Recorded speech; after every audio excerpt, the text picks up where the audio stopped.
So we have this news from the Telegraph. Fourth COVID vaccinations are likely after warnings of waning immunity. Who could have seen this coming? New analysis shows that immunity provided by boosters against the Omicron variant starts to fall after 10 weeks. I am shook. So hang on, let's just recap for a minute. So when the vaccines came out, most of them you needed 2 doses, some of you needed 1 dose.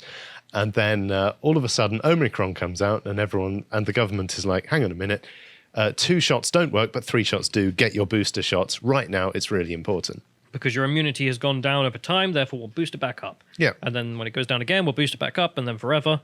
Mm-hmm. And forever it becomes a sine wave. Yeah, I've read the studies from Israel talking about the initial grounding for the third booster, or the first booster, the third shot. You might be interested. I can't say much about it on YouTube, but you might be interested to read those studies yourselves if you're so minded to see actually how much the immunity is dropping in order to put the next shot up. But now 3 is not enough.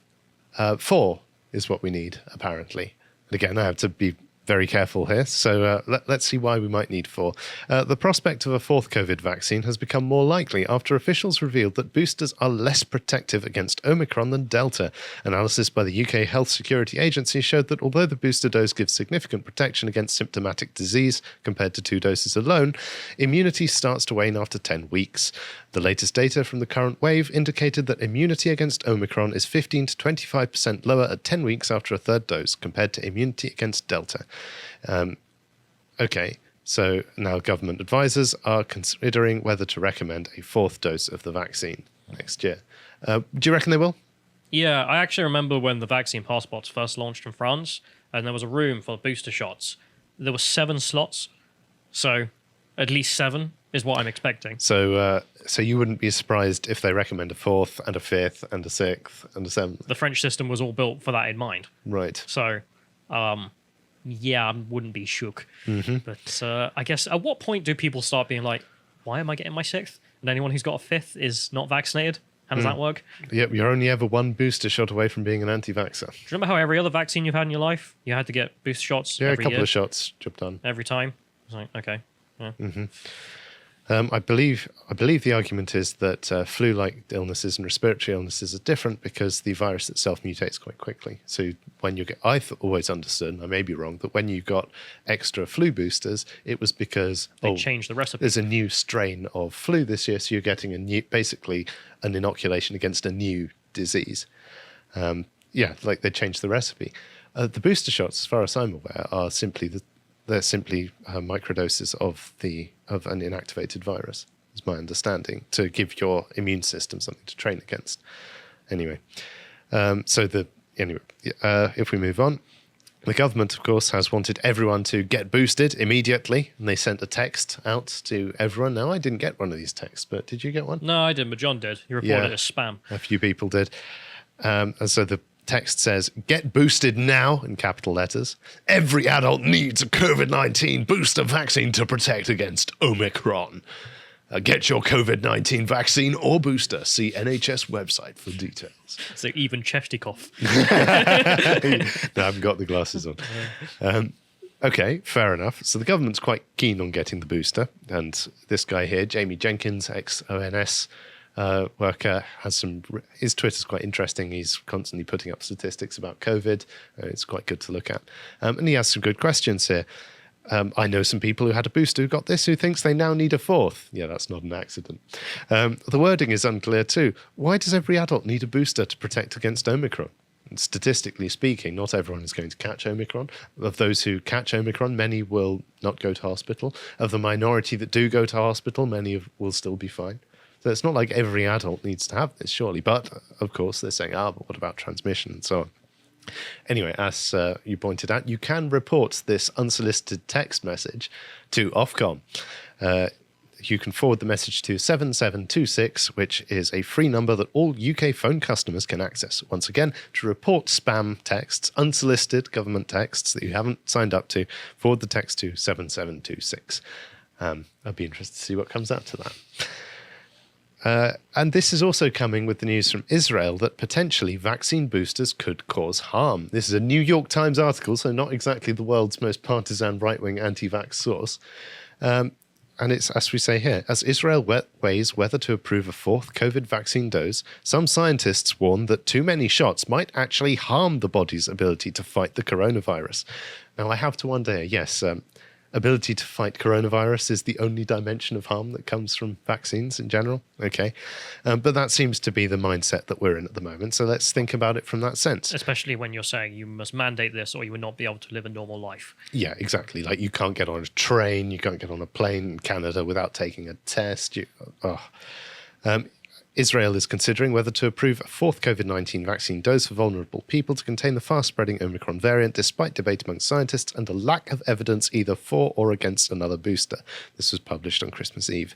The panel of experts advising the Israeli government on the pandemic recognized that uncertainty, but on Tuesday it recommended giving a fourth dose, concluding that the potential benefits outweighed the risks. It pointed to signs of waning immunity a few months after the third shot and said that any delay in additional doses might prove too late to protect those most at risk. But some scientists warned that the plan could backfire because too many shots might cause a sort of immune system fatigue, compromising the body's ability to fight the coronavirus. Now, again, not an immunologist. I can't comment on that, but if scientists are saying it... Yeah, this is only the anti-vax New York Times saying, so... yeah, just saying exactly. And then they end the article with this note. Benny Machowski, 80, an architect, said it seemed like hysteria. Israel is the laboratory for the coronavirus vaccine, he said. You and me both, pal. You and me both. But we also have news from the Telegraph that the majority of people are willing to get a COVID booster every 6 months without end. Was it 71% again? It looks like it, doesn't it? 3 in 4 people happy to get a new dose twice a year, as 23%. 75%, folks! As 23% were not at all worried about contracting coronavirus. Oh, God. The majority of people would be willing to get a booster vaccine every 6 months to help guard against COVID-19, according to a poll which also reveals nearly 1 in 4 adults are not at all concerned. A survey of 1,500 adults by Redfield and Wilton Strategies found that 75% of the 1,380 vaccinated respondents would be willing to have a new dose twice a year for the next few years if officials recommended it. The finding comes after new data made the prospect of a fourth COVID vaccine more likely of shot, they mean, as officials revealed that boosters are less protective against Omicron than Delta. I think it's worth mentioning here that opinion polls are used to shape opinion, not to measure it. Basically, this poll was designed to make you feel that if you don't want to subscribe to a booster shot every 6 months, then you're in the minority. You're in the nasty 23%, and you need to get with the program. Well, we can also just evidence it being wrong by the numbers. I don't know if you do, but there's you can go to COVID Data UK, go to the government website, how many people have got the boosters, is it 75%? New. So... revealed preference, not the same as the stated one. Exactly. Or at least the official stated one. Yeah. And it's always about 71, 72%, isn't it? All the time. Yeah. 72% of people want to do what the government wants you to do. It's 70-something, nice? Isn't it? Yeah. If they had a bit of style, they could at least knock in for 69%, but no. So who's profiting at the moment? Who's having a good time out of coronavirus? Let's go to the next one. That's right. It's Bill Gates and George Soros. So Majid Nawaz has a good one on this. Essentially, Bill Gates and George Soros bought out MoLogic, which is a COVID testing company. That's nice. It's a good investment. Yeah. Every time this man stokes further COVID hysteria, says Majid, remember his major conflicts of interest. He literally profits from your fear. Well, I mean, yes, directly. I think we can actually say that, which is that, well, if you own a company that makes tests, more tests equals more money. Mm-hmm. That is true. Yeah. Permanent COVID sounds like a great money spinner, doesn't it? Now, how is Omicron actually doing? Let's just check in with the numbers. Far fewer people in hospital with COVID this Christmas, despite cases being 3 times higher. So, essentially, compared to Alpha, it seems like it's about a sixth as virulent based on these numbers. Doctors say they are cautiously optimistic that no new restrictions will be needed. But who cares about doctors? I mean, doctors don't write the rules. Politicians and public officials write the rules. The number of people in hospital with coronavirus in England is less than half what it was this time last year, despite there being 3 times as many reported cases. As the government met with scientists to decide whether to impose new restrictions, the latest hospital data showed there were 7,536 patients in hospital on December the 26th, compared to 18,350 on the same day last year. The current figure has risen slightly after falling in recent weeks and is now at the same level as on November the 1st, 7,535. So, okay, it's about 7,000 people in hospital with COVID. That's not a lot. That's going to break the NHS, bro. The NHS can't handle that many. I don't know. I think our NHS can deal with a bit more than that. I have faith in our doctors No. and nurses. It can't handle that number of people. And if it can't handle that number of people, why are we paying for it? That's the question I want to ask. If you ever run into someone on the street and you're arguing about this, they say, well, there's too many. Give them the number and say, we can't handle that many. Why do we have the NHS? Yeah, and people have no idea with this sort of thing normally. If you say, okay, so how many people should the NHS be able to handle? They'd have no idea. So, But you could just get the graphs as well online. Which we will do. So if we move to the next one, dodgy data is being used in the push for tighter COVID restrictions. I mean, who could have seen this coming? Just straight out of the blue. Could not have predicted that. Health chief accused of disseminating misleading statistics on hospitalizations that overstated the risk from Omicron. I am shook. One of Britain's most senior health advisors has been accused of disseminating dodgy data. Dr. Jenny Harries, the chief executive of the UK Health Security Agency, which we quoted in the last article, is understood to have been the source of a contested claim by Sajid Javid, the health secretary, that there is typically a 17-day lag between patients becoming infected and requiring hospitalisation. However, the ONS says that the average delay is 9 or 10 days, not 17. The claim by Mr. Javed was seen as an attempt to strengthen the case for urgent new COVID-19 restrictions on the basis that the country could be on the brink of a major spike in hospitalizations due to Omicron. So basically, they're gagging for Omicron cases to lead to lots of hospitalizations. And they're just saying, oh, no, it's still the lag. Just wait.